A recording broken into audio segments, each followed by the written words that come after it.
Tangisanmu bukan untuk selamanya. Bawa tangisanmu kepada Tuhan, dan Tuhan akan ganti tangisanmu. Setiap tetes air matamu akan datang waktunya engkau akan tertawa lagi bahagia, karena Tuhan menjawab setiap doamu. Tuhan memulihkan keadaan.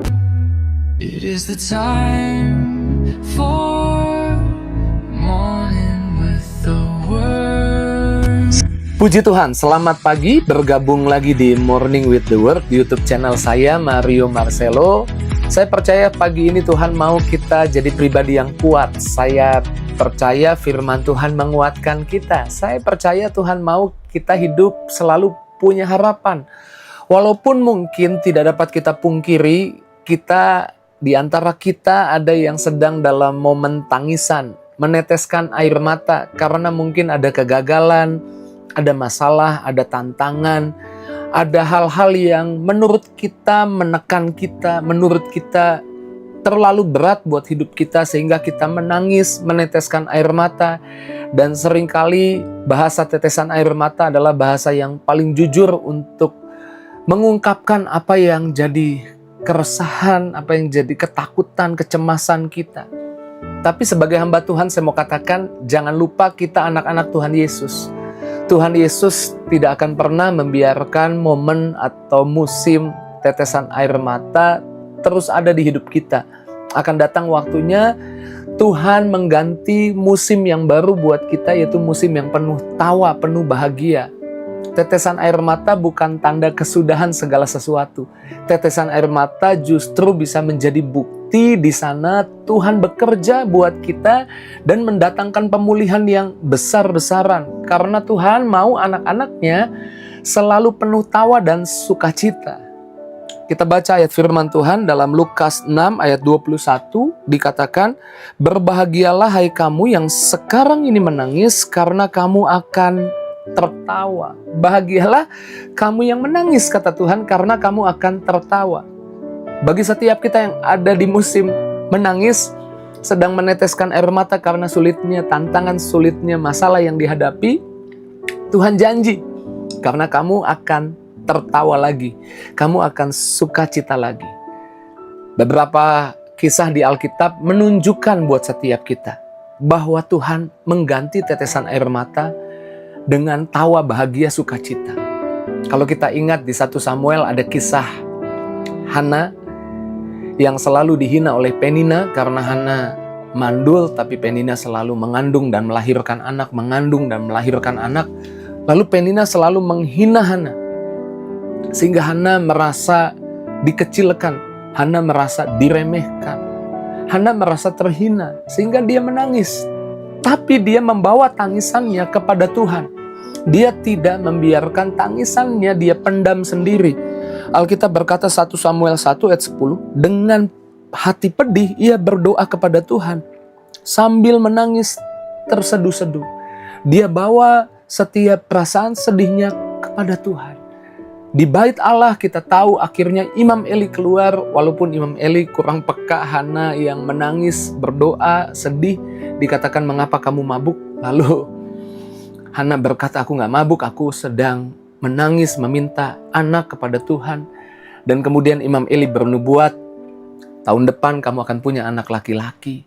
Dan kita tahu kemudian Hana mengandung. Saya percaya ketika Hana mengandung, tangisan jadi dilupakan. Seberapa banyaknya pun air mata yang keluar jadi tidak penting lagi karena dia sudah mengandung. Dan kemudian dia melahirkan dan memberi nama anak itu Samuel. Samuel dipersembahkan ke bait Allah. Hana ingin seorang anak, tapi Tuhan memberi kepada dia seorang imam, Nabi Samuel. Dan kemudian Hana bukan hanya punya anak Samuel, dia mengandung lagi, dia punya anak lagi, dia mengandung lagi, dia punya anak lagi. Tangisan di hari yang lalu sudah dia lupakan karena Tuhan mengganti setiap tetesan air mata tangisan dan membuat Hana tertawa lagi. Saya nggak tahu masalahmu apa, tapi saya beriman di pagi ini firman Tuhan sedang meyakinkanmu bahwa tangisanmu bukan untuk selamanya. Bawa tangisanmu kepada Tuhan dan Tuhan akan ganti tangisanmu. Setiap tetes air matamu akan datang waktunya engkau akan tertawa lagi, bahagia karena Tuhan menjawab setiap doamu. Tuhan memulihkan keadaanmu. Amin. Atau mungkin ada di antara kita yang menangis sama seperti Petrus karena merasa gagal dirinya. Ingat waktu Petrus menyangkal Yesus sampai 3 kali ketika Yesus ditangkap. Kemudian Yesus menoleh ke arah Petrus dengan penuh kasih dan Petrus menangis, menyesal. Dia 3 kali menyangkal Yesus. Padahal dia punya kesempatan 3 kali membuktikan kesetiaannya pada Yesus. Tapi dia tidak mampu dengan kekuatannya sendiri dan dia gagal. Mungkin dia menyesali diri dan dia menangis. Dan saya percaya ketika dia menangis, dia berdoa juga menyerahkan penyesalannya kepada Tuhan. Dan pada waktu Yesus bangkit, Alkitab berkata di Yohanes 21, Yesus menjumpai Petrus. Dan Yesus tidak membuang Petrus. Dan yang luar biasa dari sekian banyak murid yang bersama-sama saat itu, hanya Petrus yang diajak meeting berdua. Kalau saudara baca di Yohanes 21, Yesus berkata kepada Petrus, Simon Petrus, apakah engkau mengasihi aku? Petrus berkata, ya Tuhan, aku mengasihi engkau. Lalu Yesus bertanya kedua kali, Simon Petrus, apakah engkau mengasihi aku? Ya Tuhan, kau tahu aku mengasihi engkau. Dan setiap perkataan Petrus disambut oleh Yesus dengan sebuah kepercayaan, gembalakanlah domba-dombaku. Bahkan sampai 3 kali Yesus berkata, dan Petrus meneteskan air mata. Tapi saya percaya itu bukan tetesan air mata kesedihan, tapi itu tetesan air mata terharu bahagia.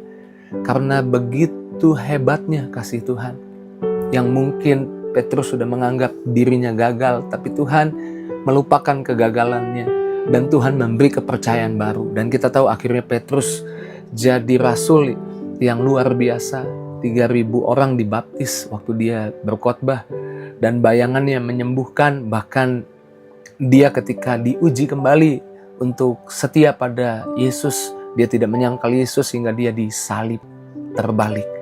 Tuhan mengganti setiap tangisan penyesalan jadi tawa sukacita, tawa semangat. Saya nggak tahu mungkin saudara di hari-hari yang lalu atau hari ini saudara menangis karena kegagalan di hari yang lalu. Kau menyesali mengapa aku nggak ambil keputusan yang tepat, kenapa aku nggak ambil kesempatan itu, kenapa kok diriku gagal, kenapa aku salah. Dengar baik, Tuhan masih punya kesempatan yang baru dan Tuhan akan kasih kesempatan baru bagimu. Jadi saya beriman, saya percaya tangisanmu akan Tuhan ubah jadi tawa, jadi sukacita, jadi kebahagiaan. Amin. Bukan hanya kisah Hana, juga Petrus ada kisah Yairus yang anaknya sekarat datang pada Yesus. Dan kemudian Yesus bilang, ayo kita datang ke rumahmu, kita doakan anakmu. Tapi di tengah jalan kemudian keluarga dari kepala rumah ibadat ini yaitu Yairus mendatangi Yairus. Kalau kita baca dalam Markus 5 ayat 35-36, ketika Yesus masih berbicara, datanglah orang dari keluarga kepala rumah ibadat itu dan berkata, anakmu sudah mati. Apa perlunya lagi engkau menyusah-nyusahkan guru? Tetapi Yesus tidak menghiraukan perkataan mereka dan berkata kepada kepala rumah ibadat itu, kepada Yairus, jangan takut, percaya saja. Ketika diberitakan anaknya mati, saya percaya Yairus menangis. Yairus menyesal dan berpikir nggak ada lagi yang bisa diperbuat. Anaknya sudah mati. No hope, tidak ada harapan lagi. Tapi Yesus berkata, jangan hiraukan mereka, percaya saja. Lalu kita tahu Yesus terus melangkah bersama Yairus ke rumahnya. Dan di rumah Yairus, Yesus membangkitkan anak Yairus yang sudah mati. Dan saya percaya waktu anaknya bangkit, tangisan Yairus berubah jadi bahagia, jadi sukacita, jadi tawa, jadi sorak-sorai. Dan saya percaya di pagi ini Tuhan juga sedang menguatkanmu, Tuhan sedang meyakinkanmu bahwa apa yang menurutmu nasi sudah jadi bubur, udah gak bisa diperbaiki lagi, udah gak mungkin lagi. Dengar baik, Percaya saja, Tuhan bisa memulihkanmu secara dahsyat. Percaya saja, Tuhan bisa membuat mujizat buat hidupmu. Dan Tuhan akan ubah setiap tangisan menjadi tawa. Pagi ini saya percaya, setiap pribadi yang menyaksikan Morning with the Word, lebih-lebih kita yang ada di momen sedang menangis, sedang meneteskan air mata, sebentar lagi momen tawa bahagia Tuhan akan berikan bagimu. Sebentar lagi Tuhan akan jawab doamu. Sebentar lagi Tuhan akan pulihkan dan beri kepercayaan baru bagimu. Sebentar lagi datang waktunya Tuhan akan memberi mujizat buat hidupmu. Jadi kuatkan hatimu. Jangan lemah, jangan kecil hati kalau engkau ada di momen tangisan. Tapi miliki pengharapan apa yang dijanjikan Tuhan di pagi ini. Kamu yang menangis hari ini, kamu akan tertawa lagi. Puji Tuhan, mari kita bersyukur buat firman Tuhan. Terima kasih Tuhan buat kebenaran, buat firman yang Tuhan sampaikan buat setiap kami. Pagi ini kami diingatkan bahwa Tuhan ahlinya untuk membuat mulut anak-anakmu penuh dengan tawa, penuh dengan sukacita, penuh dengan kebahagiaan. Tuhan ahlinya mengubah tangisan menjadi kebahagiaan.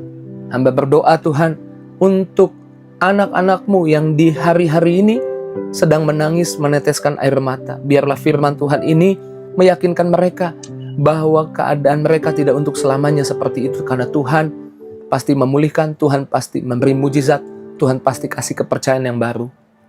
Berkati anak-anakmu kemana melangkah sepanjang hari ini berhasil, ada kemudahan, ada berkat dari Tuhan.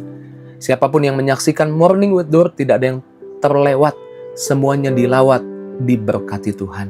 Di dalam nama Yesus kami doa bersyukur, haleluya. Sama-sama kita katakan, amin. Puji Tuhan, walaupun mungkin hari ini saya sedang meneteskan air mata, tapi saya akan terus melangkah, karena saya pegang janji Tuhan, bahwa saya menangis, saya akan tertawa lagi.